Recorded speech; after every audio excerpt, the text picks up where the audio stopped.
Welcome back. You're watching News X. My name is Vinny. 2611 mastermind Tahavvur Rana has been successfully extradited by the NIA from the United States. The Special Air Force plane carrying him touched down at the Palam airport in the national capital. As per sources, Rana will be interrogated at the NIA headquarters by a team of 2 Inspector Generals, 1 Deputy Inspector General and 1 Superintendent. Meanwhile, the centre has appointed a special public prosecutor on behalf of the NIA for the trial in 2611 Mumbai terror attack case. It has been 17 years since the tragedy and 15 since Rana was arrested by the FBI. This development is thus being touted as the biggest extradition in recent times. We take a moment to remember how 166 innocent people died and more than 300 were left scarred for life by the worst terror attack on Indian soil. Well, joining us at this point in time is Javed Hussain, my colleague at this point in time. Javed, अगर आप मेरी आवाज़ सुन पा रहे हैं? All right.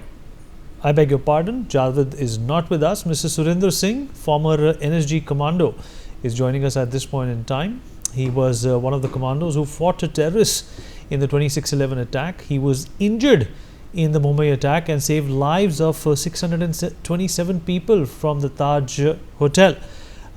It's a great honor to have him and speak to him as well, because obviously Surinder Singh was an instrumental piece in terms of securing the lives of hundreds of people. Surinder Singh ji, अगर आप मेरी आवाज़ सुन पा रहे हैं? सुरिंदर सिंह जी, सुरिंदर जी, अगर आप मेरी आवाज़ सुन पा रहे हैं? भाई इतना बड़ा चैनल है, इसका सिस्टम ऐसे। सुरिंदर जी, अगर आप मेरी आवाज़ सुन पा रहे हैं? Okay, there seems to be a problem with my audio. He is not able to hear me at this point in time. We will perhaps reconnect with him momentarily. Mr. Surinder Singh is not able to hear me. Surinder ji, अगर आप मेरी आवाज़ सुन पा रहे हैं?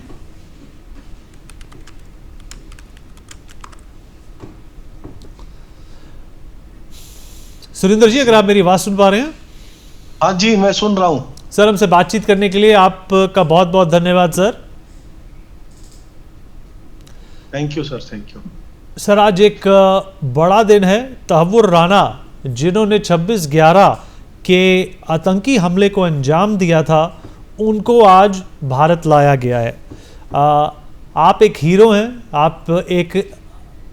आपने एक बड़ा किरदार निभाया था इस दिन। क्या यादें जुड़ी हैं आपकी उस दिन को लेकर? उस हमले को अगर हम देखते हैं तो वो इतना बड़ा हमला हुआ है, भविष्य में ऐसा की कामना नहीं की जा सकती, उससे पहले भी कभी नहीं हुआ। क्योंकि देश के और दुनिया के 18 देशों के लगभग 166 लोगों को जो है ना, निर्दोष लोगों को, माताओं को, बहनों को, बच्चों को काफिरता के साथ इन्होंने मारा। और जिस तरीके से बहनों की अस्मत लूटी और जो वहाँ का मंजर था, जिस तरह चारों तरफ आपको दिखाई दे खून ही खून, दूसरा कोई भी ऐसी चीज नहीं, तो वो देख के आज भी रूह खड़ी हो जाती हैं। पर ये बहुत बड़ा दिन है आज का, जो इतना बड़ा आतंकवादी जिसने पूरी रूपरेखा बनाई, यहाँ सर्वे किया, यहाँ से लोगों से मिलके, और जो ना पूरे इसको अंजाम देने वाला जो मास्टरमाइंड था तहव्वुर राना, उसको आज जो है हिंदुस्तान की सरजमी के ऊपर लेके आए, और वो भी अमेरिका जैसे देश से। मैं देश के माननीय प्रधानमंत्री नरेंद्र भाई मोदी जी और देश के गृह मंत्री अमित शाह जी को भी हृदय की गहराइयों से धन्यवाद करता हूं, और सभी जो विक्टिम है उनकी तरफ से भी, क्योंकि अभी न्याय मिलेगा। एक जो कसाब और ये जो बाकी तो मोहरे थे, उनको इतनी जानकारी नहीं थी। जब उनको पकड़ा गया, उनसे जो पूछताछ किया गया, तो कुछ ही चीजें बता पाए। इनको हर एक कड़ी, एक पहलू का पता है, किस आदमी से मिले, कौन लोग इसमें शामिल थे, किन लोगों ने इनकी मदद की, कहां से पैसा लिया, कहां पैसा दिया, कहां रुके। तो वो इतनी सारी चीजों में जो है सारी चीज यहीं से निकल के आएंगी, और इसमें बहुत सारे जो विभूषण जो है यहाँ हिंदुस्तान का खाते हैं, हिंदुस्तान का पीते हैं, हिंदुस्तान के नेता कहलाते हैं, उनके भी बहुत सारों के नाम और आएंगे और इस कड़ी के अंदर जुड़ेंगे। परत बाई परत खुलना शुरू होगी तो उसमें बहुत सारों के नाम आएंगे। ये भी पता चलेगा किस तरीके से गृह मंत्री के क्या मंसूबे थे, जो रात भर एयरपोर्ट के ऊपर एनएसजी कमांडो को रोके रखा, और जो है ना उस दिन जो पाकिस्तान के विदेश मंत्री कुरैशी साहब इंडिया आए हुए थे, वो पाकिस्तान उनको प्राइवेट चार्टर से पहले भेजा गया। तो बहुत सारी कहानियां हैं जो राजनीतिक एंगल से भी और जो सामाजिक दृष्टि से, एनएसजी की दृष्टि से भी मायने रखती हैं।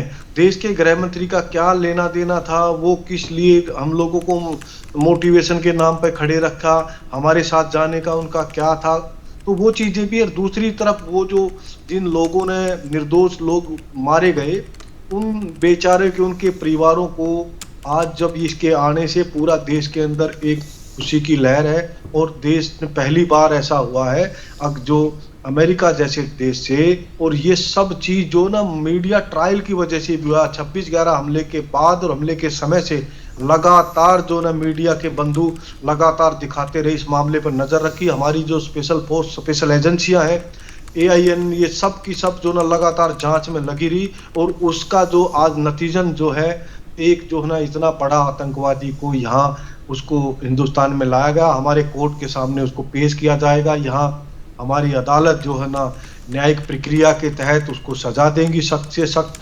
और जांच एजेंसियां सब उसमें पूछताछ करेंगी, पता चलेगा। बहुत सारे नहीं तो राज के राज दफन हो जाते थे।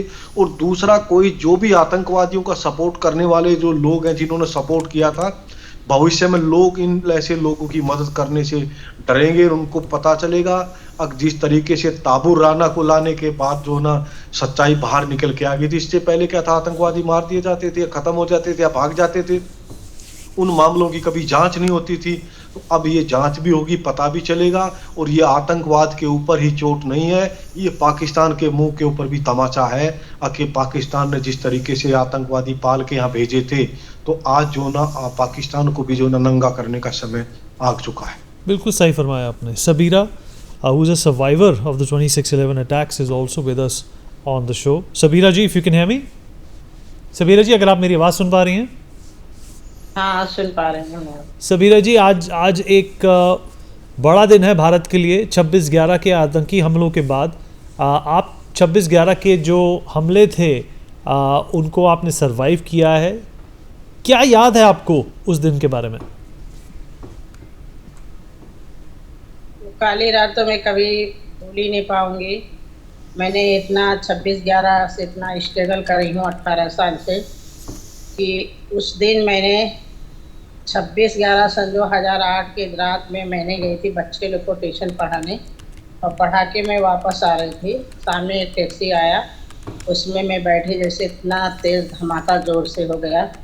वहाँ 20-30 फुट मुझे आगे उठा के बहाया, तब आग लग गया। वहाँ पे आग के शोले में से मुझे उठा के फेंक दिया, और तमाम मेरे जिस्म से पूरे खून के फव्वारे निकल रहे थे। मैं चीख रही, चिल्ला रही, अफरा तफरी, सब कुछ धुआं के आगोश में था।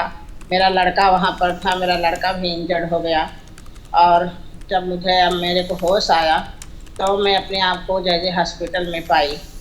जय जय हॉस्पिटल में मुझे 22 दिन तक ऐसे ही लावारिस में फेंक दिए, मुर्दे खाने के पास। मेरे बच्चे लोग जब वहाँ आए, मेरे हस्बैंड जब आए, तो मेरी सांसें चल रही थी। गए डॉक्टर से बोले, तो डॉक्टर सिस्टर आके सीने पे पंप मारी जोर जोर से, तब मुझे होश आया। 22 दिन तक सलाई के ऊपर रख दिए। जब सुपरिटेंडेंट, मीडिया, पत्रकार जब वहाँ मेरे लिए आवाज़ उठाए, तो जाके मेरा एक ऑपरेशन हुआ जय जय अस्पताल में। उस वक्त सोनिया गांधी जय जय अस्पताल में उनका दौरा था, मनमोहन सिंह, कांग्रेस की सरकार थी। तो उन्होंने ये ऐलान किया था कि जितना हॉस्पिटल का सरकारी या प्राइवेट का खर्च है मैं उठाऊंगी, और कंपनसेशन मुआवजे का ऐलान किए थे। लेकिन ये मेरे साथ सब झूठ साबित हुआ। मेरा खर्चा जो हुआ है 15 लाख, मैंने मंत्रालय, बम्बई के कलेक्टर ऑफिस मंत्रालय में मैंने बिल जमा की, और आज तक मेरा बिल का पैसा वहाँ से नहीं मिला हुआ है। मेरे पैर में कुल 11 ऑपरेशन हुआ है। 2 साल ज़िंदगी मुआवजे में अस्पताल थी, मैं अपने घर का रुख नहीं की। और यहाँ तक अब मेरा पैर में डॉक्टर हैंडीकेप बना के सर्टिफिकेट दे दिया है, जो यहाँ देख पा रहे होंगे आप। ये मेरे पास बैसाखी रखी हुई है, ये बैसाखी से मैं चलती हूँ।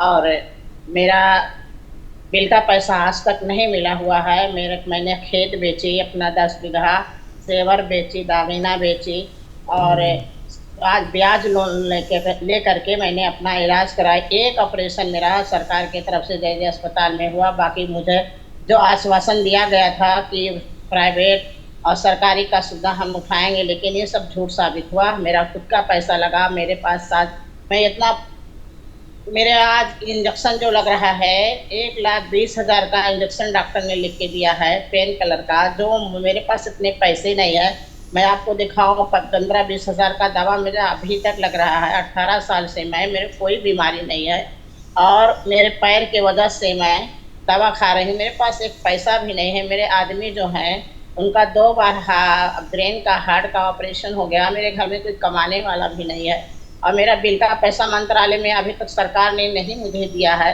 मैं यही सरकार से विनती करती हूँ कि अभी 5 सरकारें, जब 26/11 सन 2008 से 5-6 सरकार आई और चली गई, तो कम से कम विक्टिम लोगों का जो छूट गए हैं, जो विक्टिम छूट गए हैं, उनको इंसाफ नहीं मिला, उनको मेडिकल की ज़रूरत है, उन्हें पैसे की ज़रूरत है, जो भी उन्हें नौकरी की ज़रूरत है, तो उनको भी पीछे देखना। आतंकवादी का तो भाई देख ही रहे हैं, उनको तो जो सज़ा दें वो उनको 100% मैं यही कहूँगी कि जैसे मैं 18 साल से स्ट्रगल करते आई हूँ, अपने पैरों से चोटी के बल में रेंग रही हूँ, वैसे उनको भी रेंगना चाहिए। उनको एक बार नहीं, उनको 10 बार उनको कहने सजाए मौत हो तो हमारा तकलीफ नहीं हमारा भरेगा, हमारा तकलीफ नहीं भरने वाला। हमारा बेटा भी हेलो, इसमें हमारा बेटा भी इंजर्ड हुआ था। 1 रुपया आज कंपनसेशन मुआवजे मेरे बच्चे को नहीं मिला और मुझे भी नहीं मिला हुआ। तो मेरे यही विनती है कि हर महीना सरकार हमें पेंशन दे या हमारे बच्चे को नौकरी दें, या मुझे हैंडीकैप सर्टिफिकेट, डॉक्टर हैंडीकैप हो गई हूँ, मुझे क्या इतनी सारी योजनाएं आती है, तो क्या सरकार एक स्टॉल नहीं लगा कि हैंडीकैप का मैंने कितना बीएमसी में मंत्रालय में मैंने कितना ये अधिकारी हैं, सभी प्राइम मिनिस्टर मोदी जी, देवेंद्र फडणवीस जी, और वहाँ पे क्या नाम है हेल्थ मिनिस्टर को दिल्ली तक मैंने लेटर लिखा, हज़ारों लेटर मैंने लिखती हूँ, लेकिन आज तक मुझे इंसाफ नहीं मिला हुआ। जी, हम आपके पास वापस आएंगे। Right now we are also joined by mister R K Singh, former union minister and former home secretary. In fact, he took over as the Home Secretary immediately in the aftermath of 26/11. Sir, thank you for speaking with us.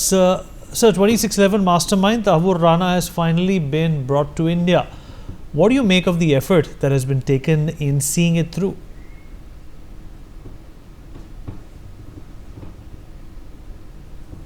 ये बहुत बड़ी सफलता है। इससे ये देखिए 2-3 पहलू हैं इसके।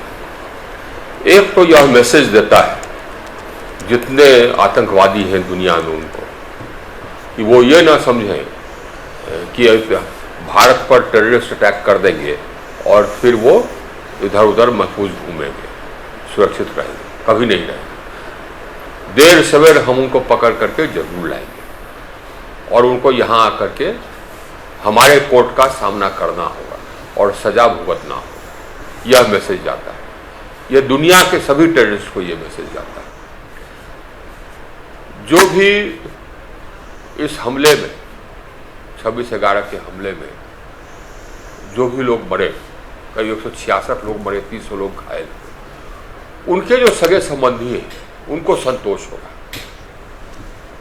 कि जो उनके सगे संबंधी जो मरे उसके लिए जो जिम्मेवार व्यक्ति है उसको पकड़ के ले आएंगे और उसको सजा मिलेगी, ये संतोष। सर, आपको लगता है कि जिस तरीके से ये एक्स्ट्राडिशन हुआ है और जितनी मेहनत और शिद्दत से भारत सरकार ने इस मंसूबे में सफलता पाई है, ये अपने आप में ही एक बहुत बड़ा उदाहरण है? बिल्कुल बिल्कुल। और ये देखिए, ये प्रधानमंत्री जी ने इस बात को उठाया था ट्रंप के साथ मुलाकात में, और उसके तुरंत बाद ये हुआ। ट्रंप ने कहा था कि उसको तुरंत भेज दें। ये हमारी कूटनीति की जीत है। और जो 26/11 हमले में जो इसके परपेट्रेटर्स थे, इसके जो योजना बनाने वाले पाकिस्तान में थे, उनके बारे में कुछ बहुत सारी जानकारी तो हमारे पास है, लेकिन कुछ और जानकारी हमको इससे मिल सकता है। इसके इंट्रोगेशन से, तहव्वुर राना के इंट्रोगेशन से जानकारी मिल सकती है। इसके अलावा तहव्वुर राना कई बार भारत आए, हेडली को भी कई बार भारत भेजा। जो हमला हो तो ये आतंकवादी हमला कहाँ किया जाए उसका सर्वे करने के लिए, तो भारत में इसका कहीं पर कोई स्लीपर सेल है तो इसकी जानकारी हमको मिलेगी। सर, पाकिस्तान का जो किरदार रहा है इस पूरे मामले में और इस आतंकी हमले को अंजाम देने में, आपको लगता है कि वो अब एक्सपोज हो जाएगा?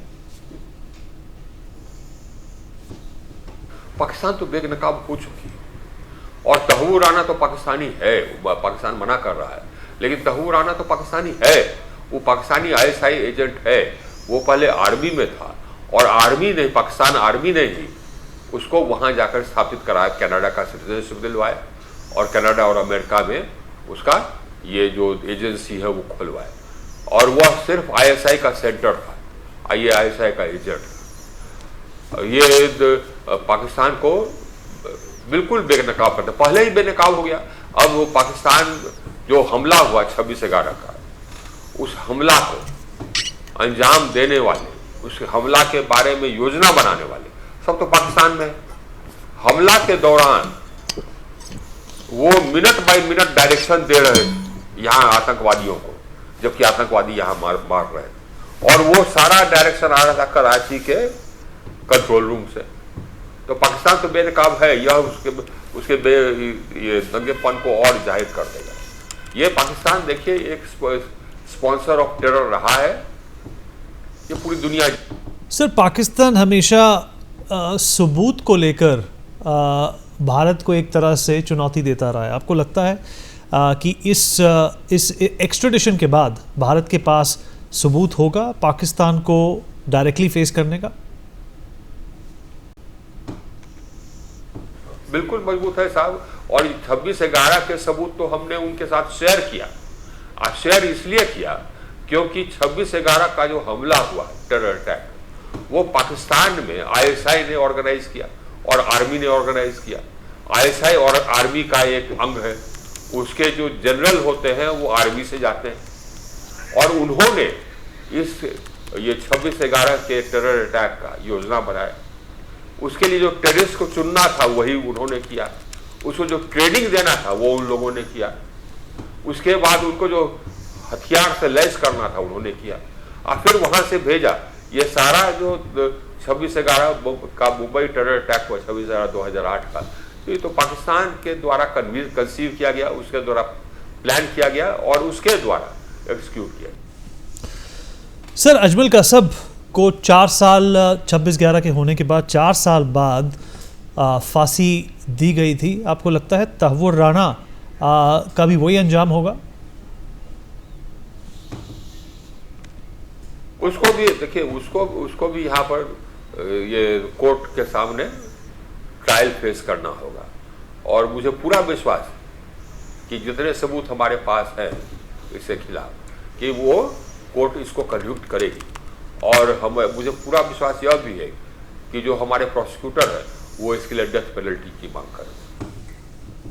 सर, एक बड़ा बिंदु ये भी है कि भारत ने ये जो एक्स्ट्रेडिशन कराया है, जिसको अंजाम दिया है, वो अमेरिका की मदद से हुआ है। आपको लगता है जो आतंक के खिलाफ एक जो मुहिम है उसमें भारत और अमेरिका अब एक साथ हैं? ये तो है ही है, ये तो हम लोग किसी को छोड़ते नहीं। जो भागे हुए हैं सबके पीछे हम लोग लगे हुए हैं कि पकड़ के ले आवे। ये हम लोग की सरकार है कि आतंकवादियों को एक भय समा गया। एक तो जो आतंकवादी को पालते थे उन देशों को भय समा गया है कि भैया हम उनके देश में आतंकवादी हमले कराएंगे तो फिर हमारे देश में घुस के मारेंगे।